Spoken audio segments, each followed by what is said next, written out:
بسم اللہ الرحمن الرحیم۔ السلام علیکم۔ آج تاریخ 20 دسمبر 2021 بروز سوموار۔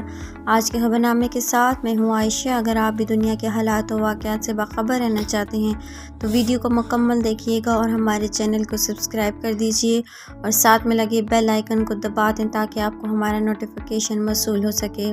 خبر نامے میں شامل کرتے ہیں آج کی پہلی خبر۔ سعودی عرب کا افغانستان کے لیے 1 ارب ریال امداد کا اعلان۔ سعودی عرب کے وزیر خارجہ شہزادہ فیصل بن فرحان نے اسلامی تعاون تنظیم کے وزرائے خارجہ کے اجلاس میں افغانستان کے لیے 1 ارب ریال امداد کا اعلان کیا ہے۔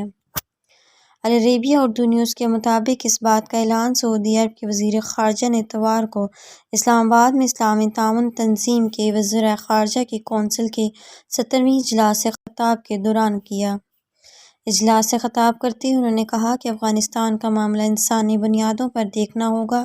اقتصادی حالات نے افغانستان میں نہ صرف ایک انسانی المیہ کو جنم دیا ہے بلکہ وہ مکمل تباہی کی جانب بھی جا سکتے ہیں، لہٰذا ہم OIC کی چھتری تلے مل کر مشترکہ اقدامات کر سکتے ہیں۔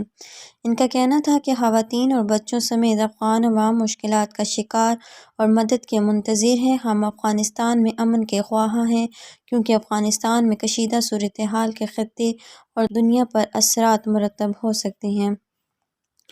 سعودی وزیر خارجہ نے اجلاس میں شرکت پر سیکریٹری جنرل OIC اور دیگر نمائندوں کا شکریہ ادا کرتے ہوئے کہا کہ مملکت سعودی عرب نے مختلف طریقوں سے افغانستان کی امداد کی ہے اور ہم افغانستان کے لیے 1 ارب سعودی ریال کا فنڈ فراہم کر رہے ہیں۔ انہوں نے مزید کہا کہ افغانستان کے بہتر مستقبل کے لیے عالمی برادری کو آگے آنا ہوگا اور عالمی ادارے افغان عوام کی مدد کے لیے آگے بڑھیں۔ فیصل بن فرحان نے اجلاس کے انعقاد اور بہترین انتظامات پر پاکستان کو خراج تحسین پیش کیا اور دنیا کو خبردار کیا کہ ہمیں یہ یقینی بنانا ہوگا کہ افغانستان دہشت گردوں اور شدت پسند گروپس کی پناہ گاہ کے طور پر استعمال نہ ہو۔ انہوں نے افغانستان میں داعش کے دہشت گرد اور حملوں کی بھی مذمت کرتے ہوئے کہا کہ افغانستان کی موجودہ صورتحال افراتفری پر منتج ہو سکتی ہے جس سے خطے اور دنیا کا امن متاثر ہوگا۔